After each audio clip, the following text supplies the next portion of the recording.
So Brandie is our next speaker.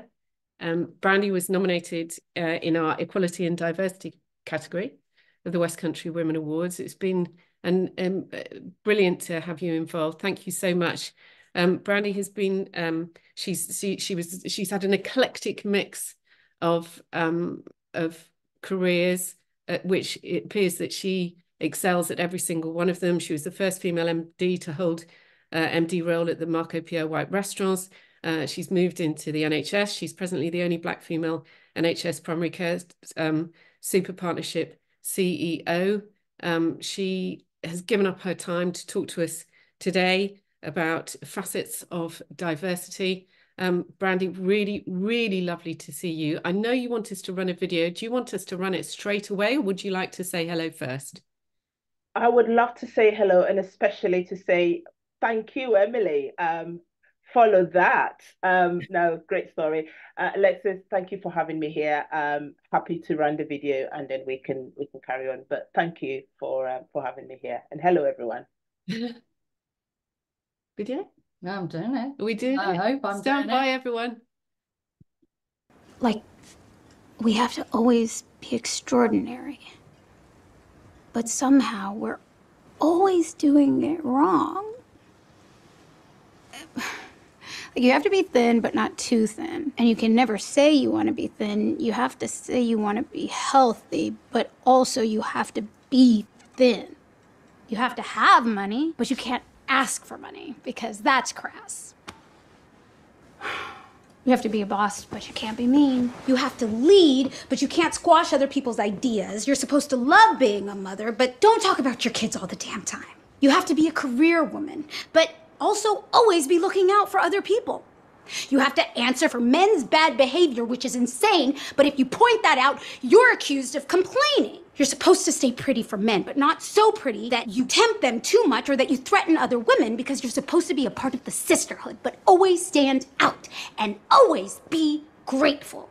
But never forget that the system is rigged, so find a way to acknowledge that, but also always be grateful. You have to never get old, never be rude, never show off, never be selfish, never fall down, never fail, never show fear, never get out of line. It's too hard, it's too contradictory, and nobody gives you a medal or says thank you. And it turns out, in fact, that not only are you doing everything wrong, but also everything is your fault.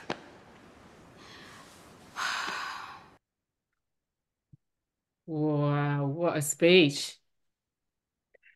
Indeed. I wasn't sure what to expect when I saw the Barbie movie with a group of friends. But my Lord, I walked out of there thinking I needed this. Amazing, isn't it? It is absolutely amazing. I mean, I think that that rings bells with every single person here and beyond. And and to have encapsulated in, you know, a minute and a half speech, just 1 minute and 30 seconds, so much of what we feel is an astonishing feat. I'm curious though, Brandie. I mean, your background is really intriguing. You know, you've worked in all sorts of different places, and you are now CEO in the NHS, but you know, you started in something completely different in hospitality. I did indeed, Alexis. And you know, I feel like my whole career has been a big iceberg of accidents that just happened. Um, I didn't pursue most of them.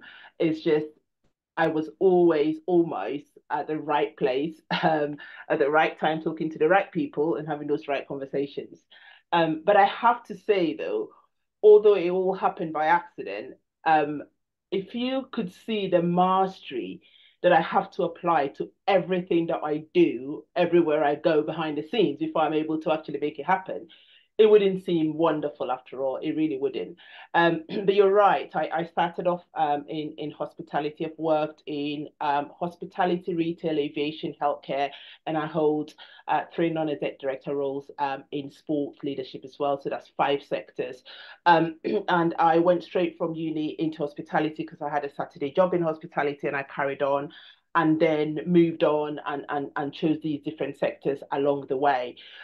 So for me, the safe sector job has never really been a thing. It's never been a concept. The concept for me is being sector agnostic. Because I think that what I've learned is that the tectonic plates keep moving, and I've learned that certainty and familiarity in sectors can be crushed. Because ultimately, there's two things that we take with us when we move from role to role, career to career, sector to sector. These are transferable skills, the hard skills, and then transferable skills, the soft skills. When it comes to the hard transferable skills, which is the business fluency skills that we take with us, if we think about it, at a certain level of your career, you need to have fluency in finance, in people and HR operations, in customer or patients, depending on where you're working, in governance, in transformation, in marcoms. They're all very similar to shift and lift and copy and paste from one sector to the other. When it comes to the soft skills, which for me are the most important thing, we all know that at a level of your career, and actually any level of your career, you need emotional intelligence, you need social skills, you need all those cognitive abilities, perseverance, grit. We've heard about all of those things today, and the attitude, so your how, which I think Emily illustrated really well. So you can just shift those together. So it actually, when you think about it, it's not as complex as it sounds. So what I would say to anyone here who's thinking about being sector agnostic, I do have a book coming out about it, but I think in general you have to start with your purpose and your passion, and then you can pivot within your career. But start with what you actually stand for, and then just transport those skills with you. Yeah. So Brandie, you talk about that sort of eclectic mix of skills, that those transferable skills, but also you just touched upon as well that, as women, we are dealing as much with what's going on inside the home as we are in our working lives. I know that you've got twin boys yourself. You're juggling a very high profile day job. You've got these non-executive director roles. Do you think women can actually have it all? So there's two parts of the question, isn't there? Is it tough being a woman, and can women have it all? So I think our short clip mentioned it.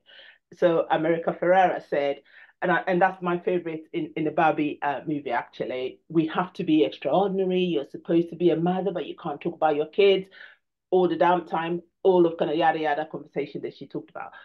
But I think here's the painful, well-kept secret that I've learned, that if you can attempt to have it all, but it comes at such a big price, but that you can never really reach. And I'm still learning to navigate that price. Because if you think about, be it the 7:30 a.m. meetings that start, or the 8 p.m. meetings that are shifted in that you have no control of, or shift patterns that some women have to work with, or the financial considerations of childcare, the subtle questions that people will ask that makes you feel uncomfortable, whatever, our social and societal fabric, and our traditional expectations always get in the way. So I think if you work through debunking and busting all those challenges, Alexis, then it's possibly doable. It could maybe move you from sort of coping to thriving. I still haven't found a way, but there are three things that I tend to do to help me. I think the first thing is that I just ruthlessly prioritize my personal time. I focus on getting good ROI, good return on investment, for myself. Because if you were going to invest money, you wouldn't invest it in something that doesn't yield, right?